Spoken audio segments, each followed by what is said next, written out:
Want two Instagram apps on your iPhone for separate accounts? Here's how to do it. Start by opening the Safari browser on your iPhone. Tap on the address bar at the top. Type in Instagram.com and go to the website. Here, log into your second Instagram account, the one you want to separate from the main app.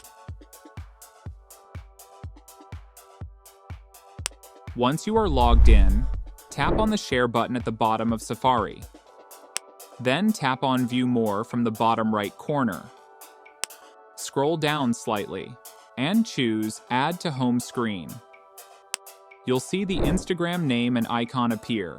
If you want, you can rename the shortcut to something like Instagram Work before adding it to your home screen.